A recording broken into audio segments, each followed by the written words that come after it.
We have archery now. I will probably want to build some archers soon, because they're the best way of defending cities. Because obviously being a ranged attack, they don't take damage attacking. There is another unit there. So that's interesting. There's a spearman in the region, which are not great to see, to be honest. So I'm going to put my unit here. The reason behind that is if you attack over a river, you get a penalty on your attack. And also if the spearman moves there, he'll be flanked. Oh, he hasn't, so alright. Yes, I should win that encounter pretty easily, and I did. Yeah, you'll find that warriors get absolutely smacked. Oh, it's just typical. It spawned another barb right at the worst possible time. As you can see, they've all decided to have a big go at trying to kill me.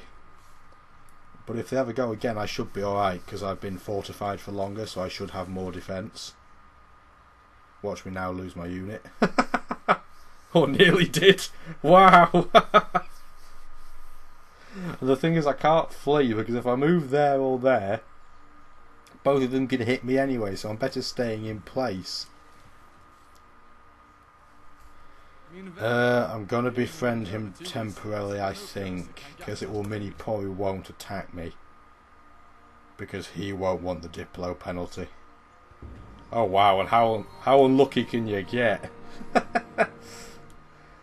So that guy's gone bye-bye. And Swedish units were actually really close to me, so it was probably a good thing I befriended him. Well, that was... how's your luck? Yeah. I could really do with getting my next cultural policy any time now, because you get a free worker off what I plan to do next, and it's 33 turns away. So that's a long distance.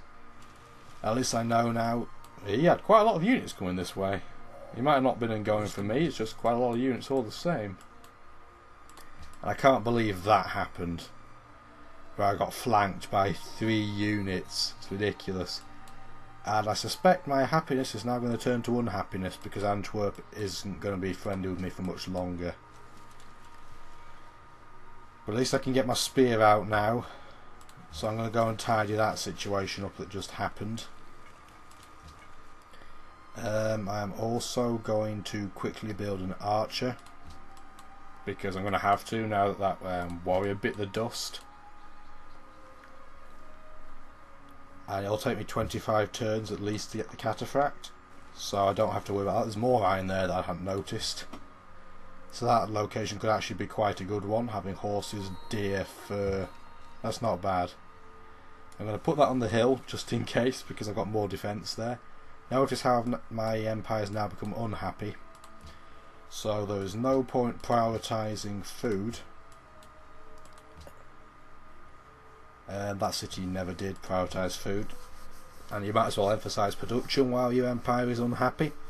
It won't be a long-term problem, because as soon as I can work a luxury good, my happiness will go back up. But until that point, I have an unhappy empire, unless I find a natural wonder, because I think Antwerp requested that.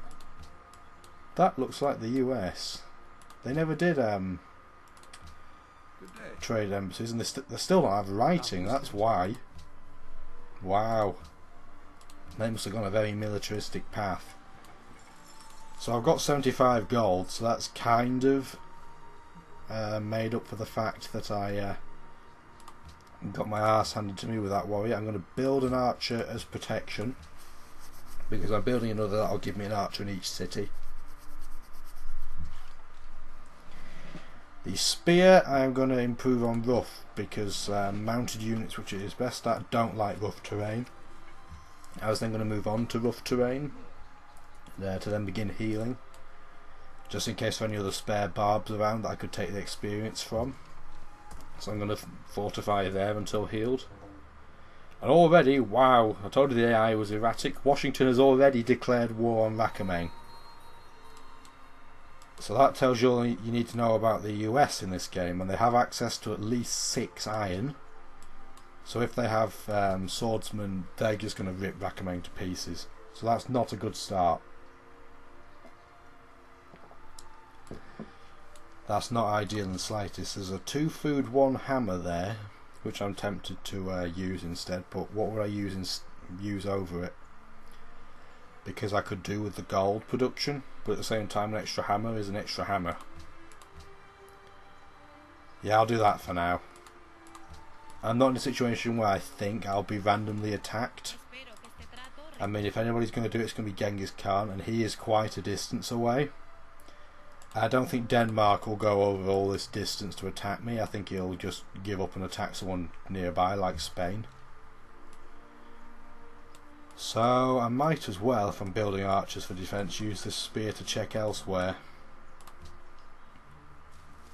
Could really do with getting that social policy any time now.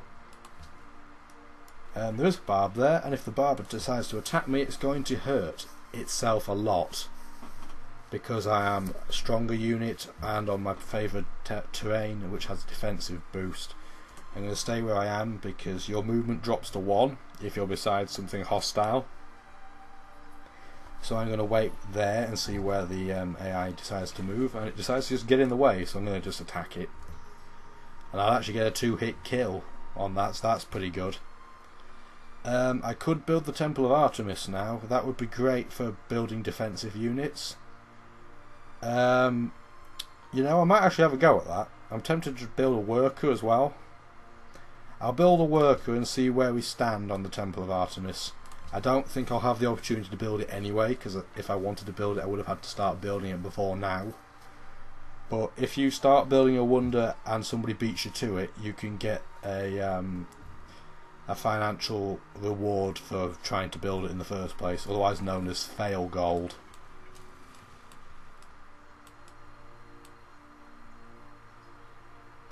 If I'm going to found a third city, I have to put it here quickly before Manila steals all the floodplain tiles.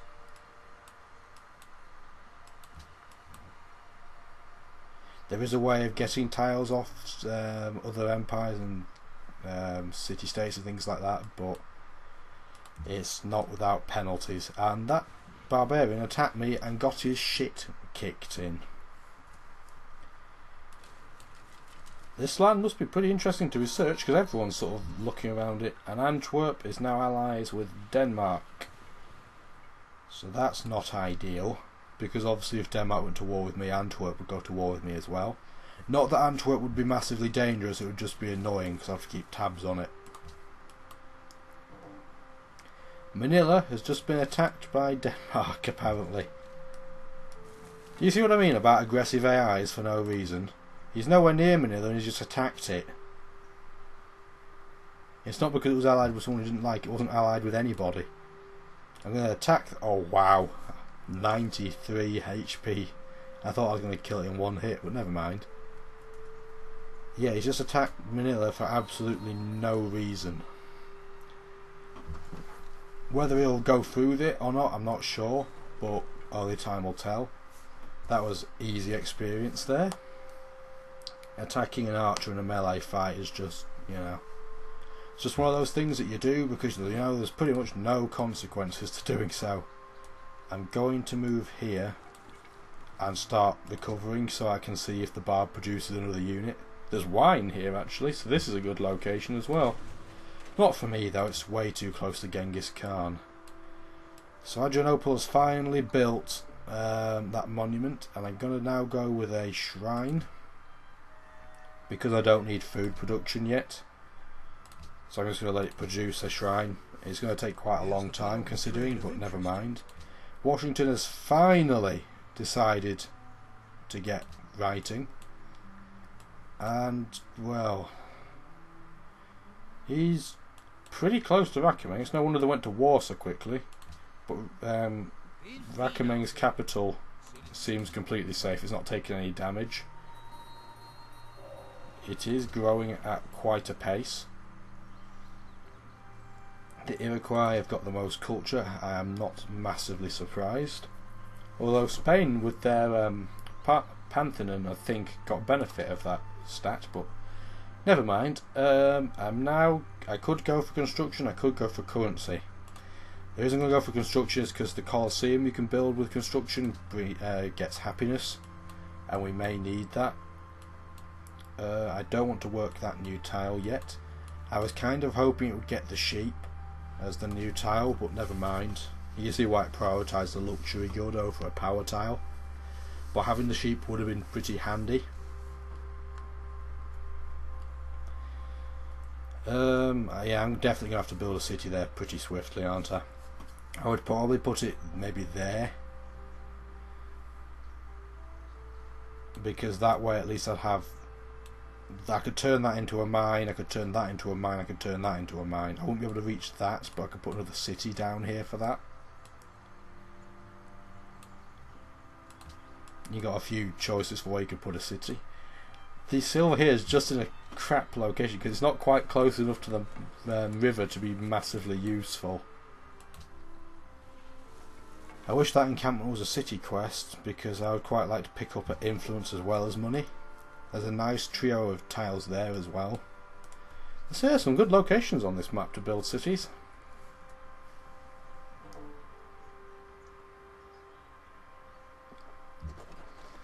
Sweden's been denounced already. I wonder why that's the case. That is important to me because I'm friends with Sweden, remember? And finally I can get citizenship and get a free worker.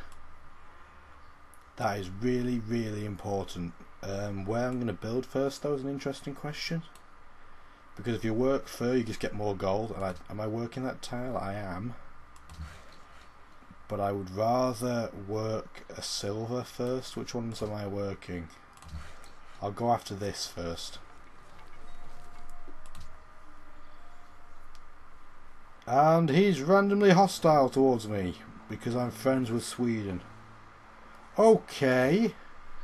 Well, that's the example of the AI being completely irrational already. It's turn 180. We barely know each other's names and he already hates me.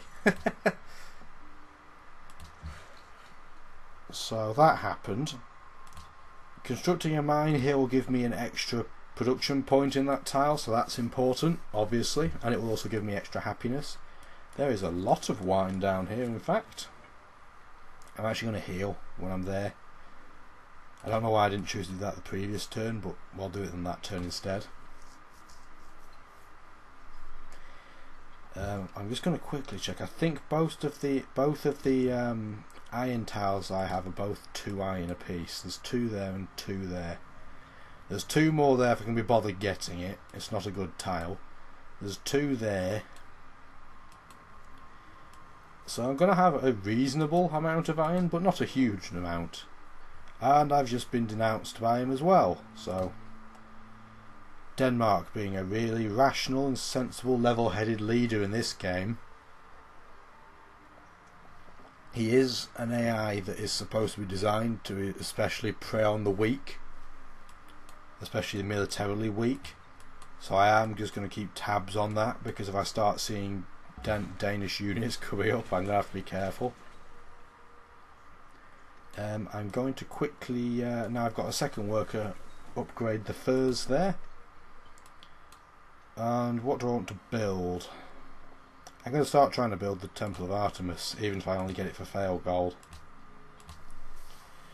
Tile improvements, even though citizenship makes the tile improvement speed quicker, will still take quite a long time. I mean, for example, this still takes 16 turns. That will take another 10.